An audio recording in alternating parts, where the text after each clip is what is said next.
Vinales. It's a bit of a conundrum for him. He's had good moments here, he's had bad moments here over this weekend, but he is starting from the middle of the fourth row of the grid. 3 Grand Prix wins this season.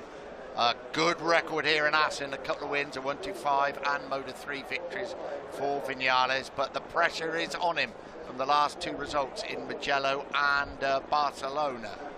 Yeah, just 7 points clear of Andrea Dovizioso, so Maverick Vinales. Sounds like the factory Yamaha men will be going for the hard rear tyre. Lynn Jarvis telling Dylan that they can't make the medium last over the distance without some severe wear. Dylan? Well, someone who's going with the soft tyre front and rear is Johan Zarco, and I'm down here with Hervé Poncharal. Hervé, you just had a last word with Johan there, I think. What words of encouragement did you give him?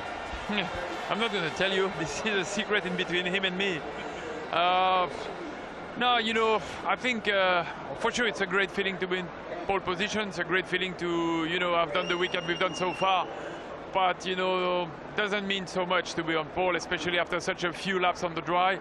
You could see that tires options are almost, you know, from softest to hardest. The 2 factory guys, Yamaha, are hard rear, full hard rear. We are soft. We don't know. There will be a lot of things to be discovered because, as I said earlier, not so many laps on the dry. The temperature is now rising. The sun is almost out. Honestly, I don't know what to say. The only thing I can tell you, it's going to be a great race, big battle. We could see some, you know, riders fast in the beginning, getting slower, opposite, you know, a bit slow start and catching in the end. The only thing we hope is, you know, the weather is going to stay dry and everybody will have a safe race. Hey, Hervé, thanks a lot. Yeah, well, Hervé Poncharal doesn't know either. I don't think anybody knows what's going to happen in this race. What makes it such a great race. Aleix Espargaro, of course, on the Aprilia, out-qualified by his teammate Sam Lodes. That's the first time that's happened this season. He's had a very, very difficult time since he arrived at Aprilia, isn't he, Aleix Espargaro? He is a former pole setter here. There's Andrea Iannone with a lot of work to do from 16th place on the grid, still having difficulties getting accustomed to that factory Suzuki GSX-RR. Dylan? Yeah, guys, I'm just down here on the grid for one more. Someone who had an extremely impressive qualifying yesterday, Sam Lowe. Sam, so much talk, so much speculation. You kind of proved them wrong yesterday. Can you do the same in the race? Yeah, I feel good. I think that, of course, a full dry race with not many laps is difficult for everybody. We obviously need to pick the pace up a little bit in the dry, but Friday was quite good, so I'm looking forward to trying to get a good start, hang in there, and yeah, have my best race of the season. And you've gone soft, is that correct? For me, it's the only tyre I did more than 5 laps on Friday, so it's really the only option we have. Okay, thanks a lot, Sam. Good luck.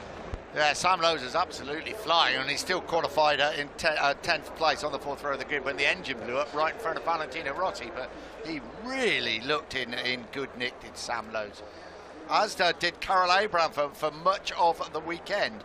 In the end, qualifying wasn't so good, and he starts from 18th place. Yeah, Hervé Poncharal's point was great. Nobody has done anywhere near full race distance on a set of slick tyres, so it really is going to be a big gamble. Who's made the right choice? That's going to be the key thing. There is Pol Espargaro on the factory KTM RC16, the 25-year-old Spaniard. His best finish in Assen, a 3rd in 2010 on the 125s. He won, of course, from pole position in Moto2, and you've got to go all the way back to 21st on the grid to see Jorge Lorenzo. We haven't been that far back on the grid to see Lorenzo since the Spanish Grand Prix at Jerez in 2003. Gives you an indication of just what a nightmare qualifying it was for Lorenzo yesterday.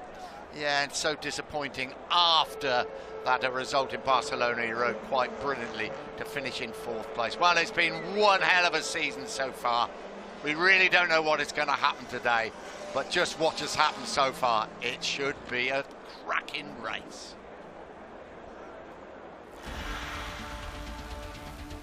Let battle commence. Vinales wins here in Qatar. Argentina, Marcus is cracked. Vinales wins. Now Austin, 5 out of 5 here in Texas. Sit back and enjoy the race.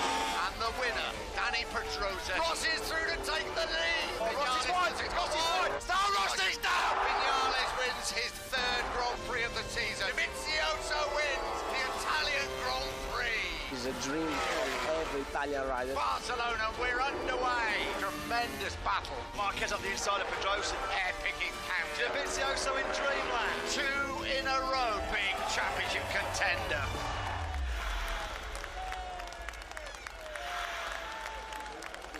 Well, that's it up to now. Round 8 of the MotoGP World Championship. 26 laps of this legendary Assen circuit. And a new man in pole position. Prepare for what could be the race of the season.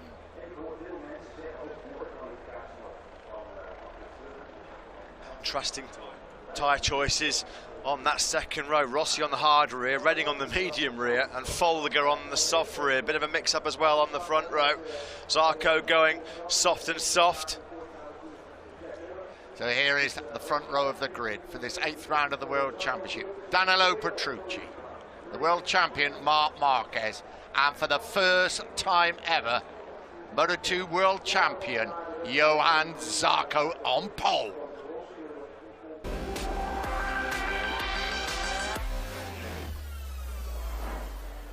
So a warm welcome back to Assen. I'm Nick Harris, alongside me Matt Burt, down in pit lane Dylan Gray.